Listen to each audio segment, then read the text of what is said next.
that, figuring out what schools need and how we can support them is a big deal. And Gretchen has been great for that because she's really been a mediating force. I've never taught, which shows I'm actually not very good at, I could impart my information better, I'm sure. But she's really helped with relationships there. One product of that is we do an SAT prep class. Tonight is our last one for this year. And that sort of came out of going to Moscow High and say, what can we do for you that what's something you just don't want to have to worry about? So you don't even, it's not a question of who's doing what, you get to say, that is not, we don't even have to worry about that. And they said SAT prep. And so, and that was right at the time the state of Idaho, made a deal with the College Board, so now they give the SATs for free to all juniors. It's on April, during the school day, so it's somewhat different than it was when you had to do it on Saturday. It's April 11th, they give it to all juniors. They give the PSAT for free to all sophomores. Anyway, so we started, first we found this guy in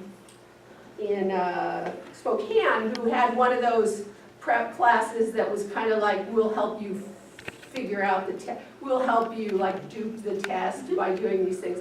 And he did 1 year, and it was what it was. I mean, the test has changed.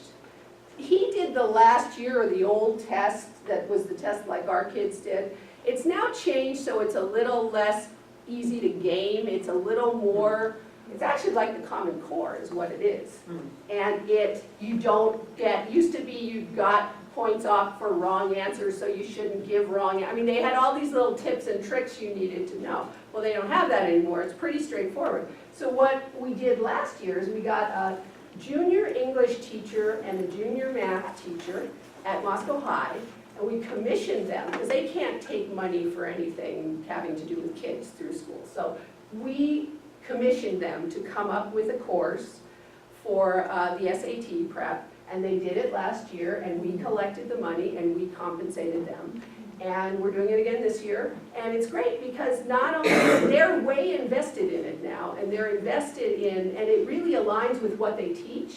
So when they pay attention to it, I'm not saying they should teach to the test, but if they're seeing that the subject areas which align to what they teach anyway, they can see which ones aren't getting through. So it's a nice, it works out well, and it pays for itself, because we charge like 15 bucks a class.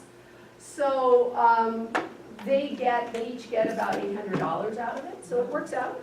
Is that a session or for the course? Well, it's so here's what we've done, and this is the second year we've done it. We have a course about 2.5 months before the PSAT. We did it in, I think, January. And that was for kids who wanted to really prepare. And because there are resources available now on Khan Academy to prepare, but this was sort of to get the kids who really care about getting a good score to show them how to work Khan Academy. Okay, so we did that one in January, which was kind of a standalone. And then last Wednesday and tonight, we're doing for the kids that want to do well, want to be prepared but aren't, trying to set the world on fire. So, yeah, so but a lot of kids have done all three. And we say it's 20 bucks for one or 15 bucks if you go to all three each, if you go to all three, and scholarships are available. So if anybody said they couldn't pay, we would say fine. It's not like we're going to means test. And we've had counselors call us and say, give so-and-so needs a scholarship. So I think right now we've got about 12 or 13 kids who are on scholarship. There are kids there from Potlatch. There are a couple from Potlatch. There's a few from Genesee. I think there's a few from Pullman. But the thing about that is I'd love to go down to the valley and tell them, you could do this as a self-sustaining thing, because it pays for itself. So it's just a question of having the time to do that. So anyway, but that's what we do for schools. On the other hand, we've got a couple kids from Potlatch who the counselor said, hey, I think they really might have a shot at a selective school. Will you work with them? Because that's not something she's got 7 through 12. So that's not something she feels like she's really able to do. So We support other organizations, or we work with other organizations. There's a STEM Outward Bound group down in the valley that's low-income kids from Lewiston, Clarkston, and we're going to do some programming for them. And to me, that's kind of the mother lode, because more of the kids that come to us in Moscow are more of the kids that are probably ultimately going to do fine anyway. But these are kids, these are first-gen and low-income kids, and so it feels like this is where it's really, feels good to be doing something. Another group that we partnered with was the library, where we put college and career books in each of the branch libraries. And our plan is to go to each of the libraries and sort of roll it out in the community. We've only actually gotten one done, which was Potlatch, and had sort of a community event down there. So we want to do that with the other libraries as well. We're part of a group called North Central Educate Idaho Network, which is it's federal money being administered through the state of Oregon. It's kind of a weird group, but it's supposed to be a community business partnership supporting the go-on rate. So we've been participating in that, and we'll continue to do that.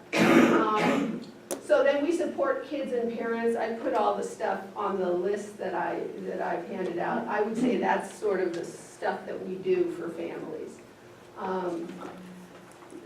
The other thing, help build a going-on culture. I think that's sort of a larger goal. Now, what you hear all the time is help build a college-going culture. That's the buzz way to say it, but I'm moving away from saying it for that way for a reason that I'll tell you about. But anyway, but just to get in our community a sense that kids are all working towards something, and that should be on everybody's mind, I'm nosy, and I know it's offensive, but I love to ask kids, so what are you going to do next, I mean, and they shouldn't be afraid of, that shouldn't be a taboo subject. That should be the subject, especially because I sort of have always had a thought that for some kids, high school is not that much fun. And thinking about what comes next, that can really help them get through what they're doing. So I don't know why there's not more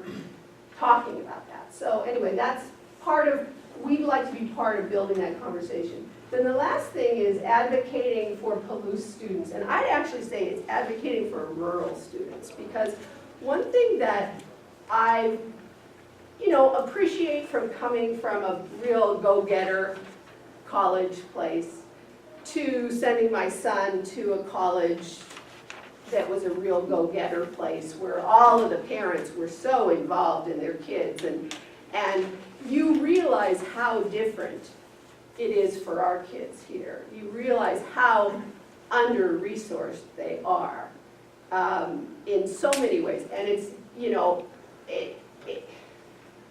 you read these stories about people who hire, people to help their kids write essays, and they pay these people thousands of dollars for help to write their college essays, and we're competing against those kids. Our kids are competing to get into schools that admit 1 out of 20 kids with kids who have been taking SAT prep, tutoring, and all of these things that just make the playing field not level. Even getting down to, the recommendation letters written by someone with a PhD at a school whose whole goal is to get their kid into Harvard versus somebody writing a recommendation letter from Potlatch or Deer.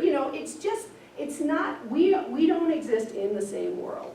And I think if you talk to college admissions people 5 years ago, they would know that if you were talking about disadvantaged children of color or people from immigrant communities in urban areas. But they didn't have this appreciation when it came to rural kids. And they're starting to. And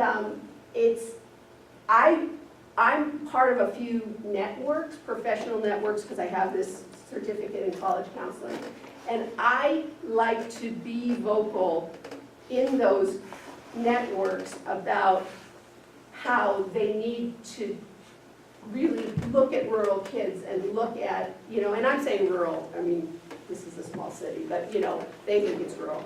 It's a flyover, so, any of these non-urban type areas, they need to think of a little differently, and they're starting. So Swarthmore is one that has reached out, and in their marketing, they say, we're looking for underrepresented kids, and they're like, hey, we're looking for religious conservative kids, we're looking for homeschooled, we're looking for small town kids, And one thing that's really interesting is MIT this year. MIT has these great summer programs, and it's one of those things that if you can get into these summer programs, that'll get you into the school pretty close. I mean, they really, it's a good thing, and it's mostly for underserved kids. MIT takes that really seriously. And they've changed their definition of who's eligible to now say rural, and also to say, we'll consider you, we'll give you favorable consideration if you're from a place that doesn't normally send kids to Ivy League schools. So there really is this growing sense that you really have to sort of understand the disparity in opportunity when it comes to getting ready for college. And so I think it's cool to be a part of that. So that's part of what's happening as well.